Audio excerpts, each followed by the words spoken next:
Welcome to Newsline. It's decision time for the Lasantha Wickremetunge to come good on its word, whether or not it's going to stay in the government. That decision is expected to be announced later today at a press conference scheduled for 10 a.m. We now have with us online the Minister for Science and Technology, Professor Lasantha Wickremetunge. Good morning, Professor. Good morning. Thank you for joining Newsline. Professor, the government says that it is hoping to bring the joint mechanism proposal to Parliament. The UMP had earlier announced that it will support the President's decision to proceed with the joint mechanism and would not move to derail the government over that issue. The TNA has already extended its support to the government to proceed with the joint mechanism, and the JVP has threatened to quit the government today. In this backdrop, do you think the government still I beg your pardon, go ahead with the joint mechanism? Yes, certainly, because I think the fears regarding possible dangers of division in the country, of strengthening the hands of the LTT to the point where it can pose a threat to the unity of the country are completely unfounded. And I think the government has to go ahead with this. From a humanitarian point of view, we have to ensure that all citizens of the country, even if they are in LTT occupied areas, are given the same treatment as everybody else. And if we don't do that, the consequences will be not only our becoming pariahs once again in the eyes of the international community, but also the fact that the possibilities of getting aid for the tsunami victims in the south too might be affected. So I think there is no turning back. The government must go ahead. And I think with time, the JVP itself will realize that there is no foundation to the fears it has expressed, and that they too will come round to supporting the government. Professor Wickremetunge, there is a point of view that threat to Sri Lanka's unity and territorial integrity would in fact come if the government does not sign the joint mechanism, because it will strengthen the LTT's hand in the eyes of the world to say that a government that is not prepared to even give them basic relief and assistance over a natural disaster would never go so far as to genuinely negotiate a peace based on federalism. Would you agree with that point? Yes, I agree with that point, because I think that here a purely administrative arrangement within the framework of a unitary state, and the very fact that the LTT, which has separatist policies, has come round to working within that framework, is, shall we say, a salutary signal to the Tamil people, to the international community, and also it will help to reduce mistrust and pave the way for peace talks, which would lead to a lasting solution to this problem. Professor Wickremetunge, thank you for speaking to Newsline. Thank you. That was Professor Lasantha Wickremetunge, Minister for Science and Technology. We now have with us online TNA parliamentarian Mr. N. Raviraj. Good morning, Mr. Raviraj. Good morning, Lasantha. Thank you for joining Newsline. Mr. Raviraj, the JVP's D-Day has come, whether or not it's going to quit the government. That announcement is expected to be made later this morning. But the newspapers also say that the government has now decided to bring the joint mechanism proposal to Parliament for debate and possibly approval. How do you see this development of the government to bring the proposal to Parliament before the President signs it?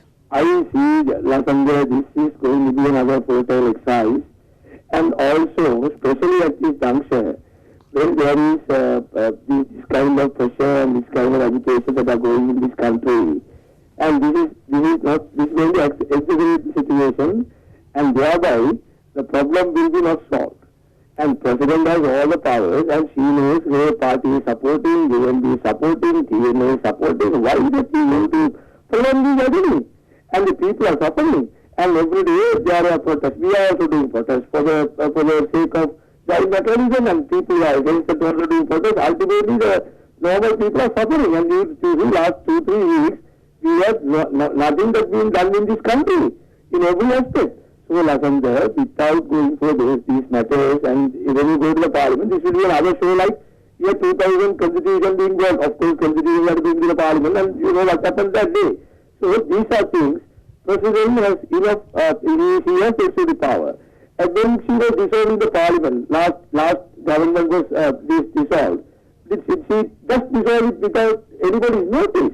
So these are things she has to do for the sake of this country. And we feel this is going to really accelerate the situation, and thereby the people of this country is going to suffer. Mr. Raviraj, are you saying that the President should first then sign the agreement before bringing it to Parliament? Just Lasantha, she as the executive president of this country. This has nothing to do with the law of this country. This is some kind of mechanism just to do some work or for the tsunami relief. It's a purely an administrative structure. If you go through the draft, you will find there is nothing that concerned about the political issue of this country. So why you have delayed this? Are we to take it then, Mr. Raviraj, that the TNA will oppose any move to bring it to Parliament before the President signs it? Of course, Lasantha, I cannot comment on that because we have to meet with our party. Our party members have to be consulted, and we have to have a discussion on this matter because it's a new thing that is being brought in now. But anyway, I am personally of the view this is not necessary. It's not a issue that is needed at this juncture, and we appeal the President to go at this. Now, how many days that have been given postpone, and what we have gained ultimately, we are losing a lot. Therefore, Lasantha, I have to say that the TNA members of Parliament have to be, we have to have a meeting and we will discuss the issue since it's a new matter.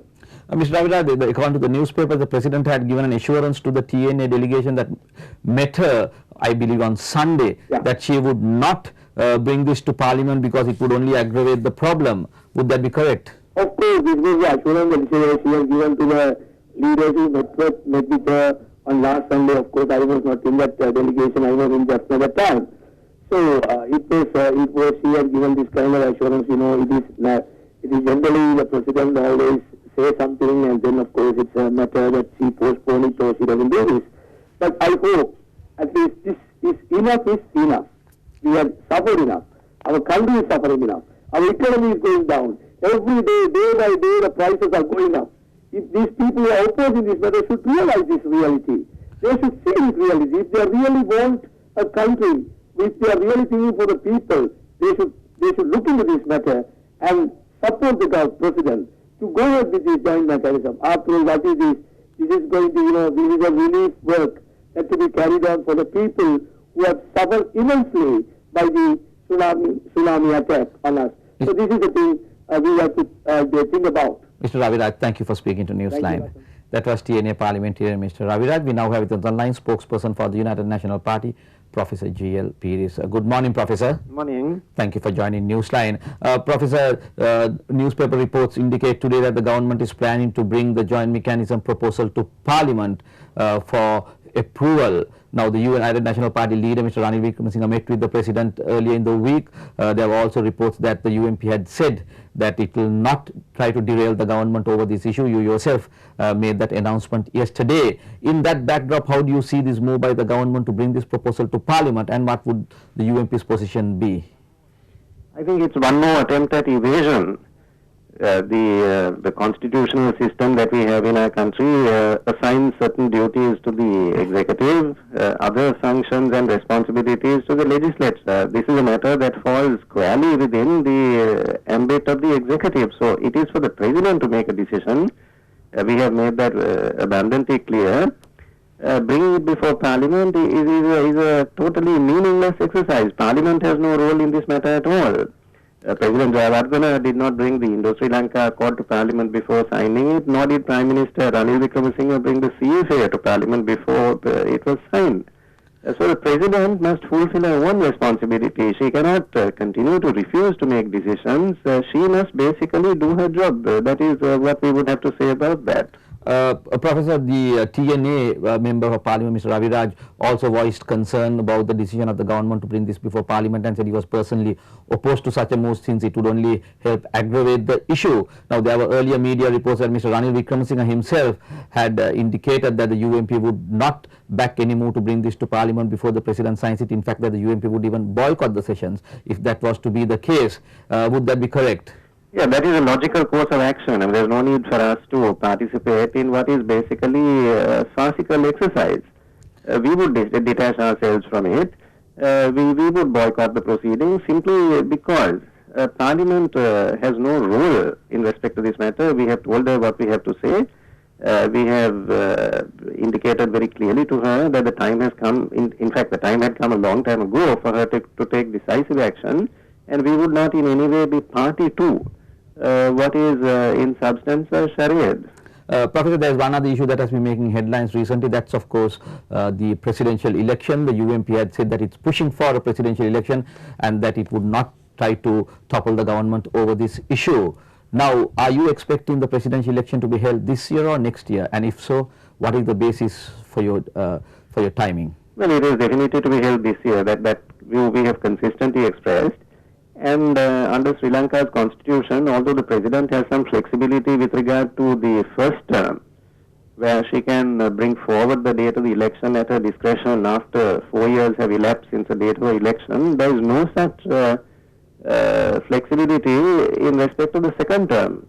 As far as the second term is concerned, it is for the elections commissioner to determine the date of the presidential election, and that has to be 6 years after the holding of the previous election, which was in December 1999. So our position is the presidential election has to be this year. The elections commissioner has to decide.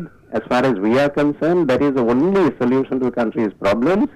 The country must be given the opportunity of selecting a president of their choice this year. Professor, the Prime Minister, Mr. Mahinda Rajapaksa himself had taken up the position with the President that it is the Elections Commissioner that has to decide when the next election is going to be and not the President in terms of the third amendment to the Constitution. Now, the Elections Commissioner is not aware of any secret oath-taking ceremony. Does that mean that he would have to go by the oath-taking ceremony that took place soon after the presidential election in December 1999? Yeah, because in fact there is no other ceremony at all. I think the rest is fictitious. No one in the country was aware that such a ceremony was taking place. I was at that time the Minister of Constitutional Affairs. I was unaware. I don't think the present Prime Minister was aware. So that has to be treated as a piece of fiction, and we have to go on the basis of the only public ceremony that took place. Indeed, the swearing in of the President of the Republic has of necessity to be a public ceremony. Professor Pires, thank you for speaking to Newsline. That was UMP spokesperson Professor J.L. Pires. That's all we have time for today's segment of Newsline. We'll be back. Welcome to Newsline. The JVP has quit the government, but the government seems confident that it can carry on regardless, with the UMP also stating that it will not derail the government over the issue of the joint mechanism. We now have with us online the Deputy Minister for Health, Mr. Mahinda Yapa Abewardena. Good morning, Mr. Abewardena. Good morning. Thank you for joining Newsline. Mr. Abewardena, headlines in today's Daily Mirror says government on tightrope, and the island says CBK rules out snap polls. How confident are you that the government can survive the exit of the JVP? Well, I think we have to think about our country before everything. Now, we have had so many elections for the last few years. I don't think that the country can afford to have elections. So therefore, if we are going for elections now, it's not good for any political gaining or it's economically it's very bad. So therefore, I don't think that sensible political parties would decide to go in for election at this hour for nothing. And well, JVP had decided to leave the party. That is their democratic right. But I think the President is quite confident to carry on with the government and to deliver whatever the goods that could be delivered to the nation, I suppose. Mr. Abewardena, now as you said, yes, delivering the goods to the people comes on top of the list for any government, but we have seen during the last year the moves by the President have been crippled time and again by the JVP, in fact opposing to all economic reforms the government proposed. The JVP opposed the setting up of a joint mechanism. How is the government going to face this situation if the JVP continues to provoke people and agitate and demonstrate and try to cripple state institutions and other business organizations by staging mass protests at a time the people are facing increasing burdens with cost of living going up due to world oil prices and so on? Is the government ready to meet such a challenge in the interest of the people, notwithstanding the form alliance with the JVP? Well, government will have to do it under whatever the circumstances. Because the JVP or whatever the political party that tries to disturb the country, whether you have the power or not, the president of the country will have to tackle the situation. There are no doubt about it. Mr. Abeyewardene, how are you planning to move ahead with your reform agenda now in Parliament, given the equation with the JVP pulling out? Of course, the UMP had said that it will not derail the government. The TNA has also said that it will support the government. But are you in a position to bring in any crucial pieces of legislation at this point of time? Well, that's really a challenge. So we will have to go ahead with our good policies and to where we can muster the support from all the political parties wherever possible. Mr. Abeyewardene, thank you for speaking to Newsline. That was Deputy Minister for Health, Mr. Mahindra Abeyewardene. We now have with us online UMP parliamentarian Mr. Kabir Hashim. Good morning, Mr. Hashim. Morning, Lasantha. Thank you for joining Newsline. Mr. Hashim, the JVP has finally quit the government after a little over 1 year honeymoon with the SLFP. Do you think that the UMP will move quickly to topple the government in this situation of uncertainty within the alliance? The UMP will not play politics with national issues. We will look at the country first. Therefore, we will not take this issue up to send the government home, but we will make the right decision at the right time. The UNP will know when to make its move. We will look at how responsibly the government is going to act in the next few months or days or whatever, Lasantha.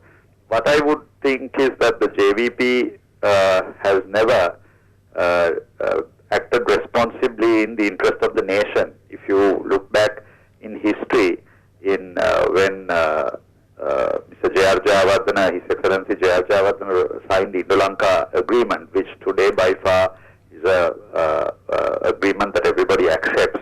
They set the country on fire and created chaos. And at that time, they said it was a betrayal of the country, but history has clearly defined that that agreement was very much necessary. It was the same with the ceasefire agreement. When Honorable Ranil Wickremesinghe signed it, they brought down our government saying that it was a betrayal of the country. They have 1 year and 3 months, and it takes only 14 days to give notice for either party to quit the ceasefire agreement. The JVP, if they said it was a betrayal of the country, could have just quit in 14 days. This shows their absolutely been fooling the people of this country. And once again, they have quit purely for selfish reasons and not for the country. Mr. Hashim, now the JVP of course has been launching several protest campaigns, agitating, bringing the people onto the streets. They have also been protesting against the government's economic reform package.